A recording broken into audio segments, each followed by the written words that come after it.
ही आपली मार्गशीर्ष महिन्यातली 5वी अग्रपूजा आहे।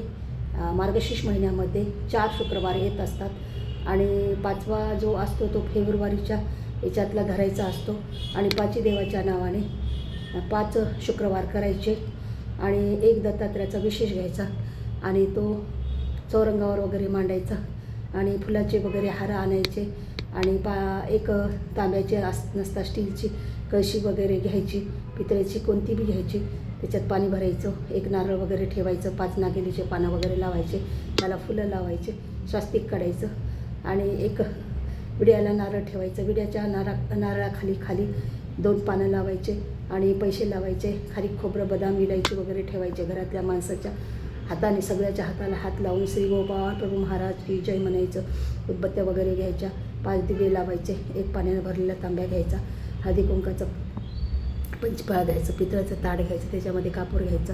आणि अत्तर घ्यायचं, पाणी घ्यायचं, मॅचिसची डब्बी घ्यायची आणि साखर वगैरे घ्यायचे, फुलाचे हार वगैरे करायचे आणि 5-6 पातेल्यामध्ये मस्ता वाट्यामध्ये आपलं गहू तांदूळ ज्वारी साखर आणि हरभऱ्याची डाळ, मुगाची डाळ, तुरीची डाळ, मसुरीची डाळ अशा जेवढे आपल्याजवळ धान्य असतात ते धान्य घ्यायचं आणि आपले देव वगैरे ठेवून पूजा वगैरे मांडायची आणि पोती वगैरे घ्यायची, पोतीला एक नवीन वस्त्र द्यायचं आणि त्याला हळद कुंकू वगैरे टाकायचं, अक्षता टाकायच्या, इलायची वगैरे खोबरं ठेवायचं, 5 सुपारी ठेवायची आणि 5 देवाच्या नावाने 5 पारायण करायचं आणि स्टार्टिंगला श्रीकृष्ण असतं दत्तात्रयाचं, मग चक्रपाणी गोविंद प्रभू शिवचक्रधर स्वामी असे 5 अवताराचे 5 हे वाचायचं। नंतर आपण 5 आरत्या म्हणायच्या, गोड प्रसाद वगैरे करून देवाला जेव वगैरे घालायचं आणि या 5 शुक्रवारामध्येच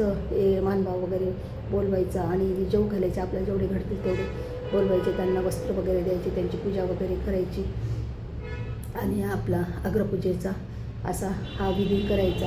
आपल्याला जेवढे होतील तेवढे करायचं। आणि मला तर काय झालं, एकदा मी राहत होते नांदेडला, तेव्हा माझ्या घरामध्ये एक माझ्यापेक्षा लहान मुलगी होती, तिचं लग्न वगैरे झालेलं होतं आणि तिला फार देवाचं वेडं होतं, ती आली आणि आमच्यासोबत राहत होती ना, तिचे लेकरं वगैरे घेऊन राहत होती आणि तिनं म्हणे काकू आपण अग्रपूजा वगैरे करूत म्हणली। मी म्हणलं बाई अग्रपूजा करायची म्हणजे फार अवघड असते, मला माहीत नाही काही नाही आपल्या देवाचं, मग कसं करायचं, मी तुम्हाला सांगते म्हणे करा म्हणे आणि 5 एक चौरंग घ्यायचा, त्याला 4 खांब वगैरे लावायचं, अग्रपूजेचं पुस्तक आणि वगैरे वाचूत म्हणे, आपण दोघी करूत म्हणे आणि ठीक आहे म्हणले आणि तिनं मला सगळं केळीचे खांब वगैरे आणून दिले आणि माझ्या वडिलांनी अग्रपूजेचं पुस्तक वगैरे आणून दिलं। तेव्हापासून 2011 पासून मी ही अग्रपूजा करत असते, मला जेवढं घडलं तेवढं मी करते। श्री गोपाळ प्रभू महाराज की जे आपल्या आयुष्यामध्ये आल्याच्या नंतर आपल्याला काय जेवढं घडेल तेवढं आपण देवाचं नाव वगैरे घेतलं पाहिजे, तेच आपल्यासोबत येते, काही सोबत येत नाही, धन येत नाही, संपत्ती येत नाही, काही येत नाही, तेवढंच येतं। श्री गोपाळ प्रभू महाराज की जय।